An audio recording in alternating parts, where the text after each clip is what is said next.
ኩሽ ጥቁር አፍሪካዊ አባት ነው መሰረቱ።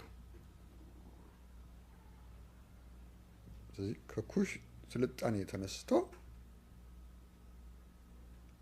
ከሌላ ደም ጋር ፊውዝድ የሆነው ጥቁር ካም ተደምሮበት ነው የግብፅ ስልጣኔ ሰማይ ደረሰ። የኢትዮጵያ ስልጣኔ፣ የኑቢያ ስልጣኔ፣ ሜሮዎ ስልጣኔ በመሰረት የምድሩ ባለቤት መጀመሪያ ምድር ላይ የነበረው ኩሽ ነው። ይሄ ብቻ አይደለም። የሰው ዘር በምድር ላይ መጀመሪያ ሲፈጠር የተፈጠረበት ምድር ያ ቦታ ነው። ኢትዮጵያና የኢትዮጵያ አካባቢ ነው። የትም ቦታ በዓለም ዞረው ከዚያ በፊት የነበረ ሰው አላገኙም። ፈላጊዎቹ ደግሞ አውሮፓውያኑ ናቸው። ምክንያቱም ማንነታቸውን ማወቅ ስለሚፈልጉ ነው። ናቹራል ማንም ሰው ግንዱን ስሩን ማወቅ ስለሚፈልግ፣ ስለዚህ ግንዳቸው እኛ መሆናችንን ፈልፍለው አግኝተው ያሳወቁን እነሱ ናቸው። የዓለም ግንድ እኛ መሆናችን። በዚያ አካባቢ ያለው የጥቁር ዘር ኩሽ ነው። እሱ ከተስፋፋ በኋላና ባህሪያትን እያቋረጠ ውቅያኖሶችን እያቋረጠ አቪዬተር መሆን ሲጀምር በሜዲተራኒያን አቋርጦ ምናምን ሆኖ ሲመጣ ከሌሎች የእስያ ደም ጋራ መዳቀል ሲጀምር ያ ካሚቲክ ፋክተሩ ተመልሶ ሲመጣ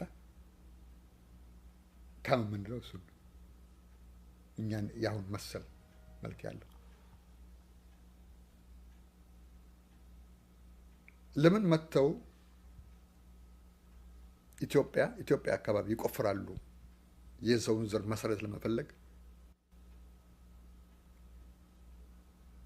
ሰው ወደ ራሱ ግንድ መምጣት ማንነቱን ማወቅ እንደሚናፍቀው ያህል የዛሬ አፍሪካን አሜሪካን ወንድሞቻችን ወደ አፍሪካ ይሄዳሉ። አይሪሽ ወደ አይሪሽ አይላንድ ሄደ።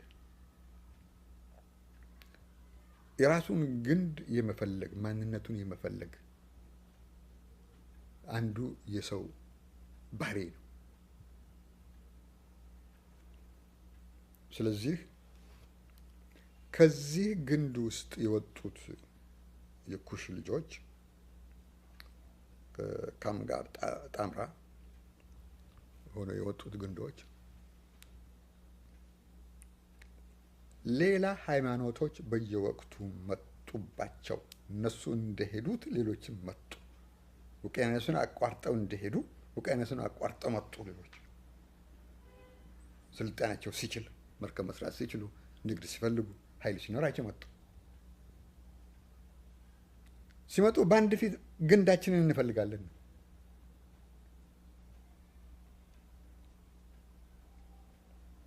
በሚመጡበት ጊዜ ግን አንድ አይነት ሃይማኖት ይዘው አንድ አይነት ቋንቋ ይዘው ነው የመጡት። እነኚህ ጥንት ይዘውት የሄዱበትን ቋንቋ ደባልቀውት አዲስ ሌላ ቋንቋ አዳብረው ነው የሚመጡት። አዲስ ሌላ ሃይማኖት ይዘው። ስለዚህ ይሄ አዲስ ሃይማኖት ተወዳጅነት ሲኖረውና ተቀባይነት ሲኖረውና ጉልበተኛ ሲሆን በጉልበቱም ማሳመን ሲችል ሲመጣ ያንን ቋንቋ ያንን ሃይማኖት መቀበል ይጀምራሉ። በዚህ መልክ ነው የኩሽ ልጅ እስልምና የተቀበለ፣ የኩሽ ልጅ የአይሁድና ሃይማኖት የተቀበለ፣ የኩሽ ልጅ የክርስትና ሃይማኖት የተቀበለ እንጂ የኩሽ ልጅ አይደለም ክርስትና የፈጠረው። የራሱ የፀሐይ አምልኮ ስርዓት አለው። አትባራን ነው የሚያልቅ አድባርን ነው። ሌላው መጣ አይሎ ሲመጣ ያኛውን አዲሱን ተቀበለ። አዲሱን የተቀበለውና ነባሩን የያዘው ተጋጩ። አዲሱን የተቀበለው በአዲሱ ቋንቋ ይናገራል፣ ያኛው በነባሩ ቋንቋ ይናገራል። ያ ነባሩን ስርዓት ያሳያል፣ ይሄኛው አዲሱን ስርዓት ያሳያል። ተቀበል አትቀበልም ነው። ትላንትና ማርክሲስት ሲመጣ ማርክሲስት ነኝ አለ። ማርክሲስት ነኝ አለ። ጩቤውን ይዞ ሽጉጡን አቀባብሎ ነው እና ተወኝ ችለው በጥይት ነው። እኔ አንተ ማርክሲስት ነህ ወንድሙን እንደኛ ደግሞ በጊዜ የከረረ ነው። ስለዚህ ቀልድ አይደለም። ሲመጣ ይመጣል መልኩን ለውጥ። ስለዚህ አንድ ወንድም ሶስት ሆነ ማለት ነው። የነባሩ የአዲሱ ደግሞ ገና የሚመጣው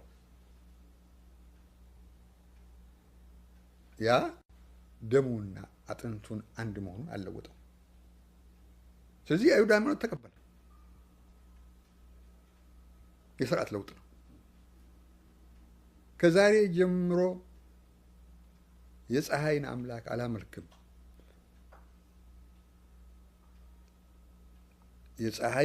ፀሐይን የፈጠረውን የእስራኤልን አምላክ ነው እንጂ አለች ሳባ። እዛ ሰሎሞን ጋር ሄዳ ስትመጣ ስርዓት ለውጠች ማለት ነው። አይ ሃቭ ቢካም ኒው ፐርሰን ማለት ነው። ስለዚህ የምትከተል ተከተለኝ አለች። ጦርነት ነው ማለት ነው። እንዴ በኩሽ ምድር ላይ አባቴ እንትና ውጭልኝ፣ አንቺ ካዲ ነሽ፣ ካዲ አንተ ነህ፣ ና ይዋጣል። አሁን ዛሬ እንደሚሉት ና ይዋጣል። እና ክርስትና ሃይማኖት ባህላችንን አበልጽጓል። እስልምና ሃይማኖት ባህላችንን አበልጽጓል። ቀደም ከፈርዖን ሃይማኖት ላይ መንጭቶ የመጣው የገዳ ሲስተም ሃይማኖታችንን ባህላችንን አበልጽጓል። we are rich for it። ስለዚህ አብሮ መኖር ተቻችሎ አብሮ መቀጠል ነው እንጂ ይሄው አሜሪካን እናየዋለን። ሰይጣን ይመልካል ግማሹ። መቅደስ አላቸው የሰይጣን ቤት በወርቅ የተሰራ ሰው እስካልነካ ድረስ እዛ ሄዶ ቢፈጠበት ማንም ጉዳይ አይደለም። በወርቅ የተሰራ ቤት ይጮሃል እዛ ሄዶ። ለምን? መብት ነው፣ ዲሞክራሲ ነው፣ እኩልነት ነው። ምንን ይነካኛል? እኔ ወንድሜ ሂዶ የፈለገውን ቢያመልክ እኔን ምንን ይነካኛል? ለምን አይመልክም? እኔ የምፈልገው ወንድሜን፣ እኔ የምኖረው ከወንድሜ ጋር። ለዚህ ነው እኔ ሰው የተማሪ ይግደለኝ ይላል፣ እኔ ወሎዬ ይግደለኝ ይላል። ወንድሙ እስላም እንትን ያርዳል፣ አንድ በጋር ነው። ያ በስመ አብ ወወልድ ያ ቢስሚላህ አንድ ቃል ነው ነው ቢስሚላህ الرحمن الرحيم አንድ ቃል እኮ በስመ አብ ወወልድ ወመንፈስ ቅዱስ ማለት እኮ ብሎ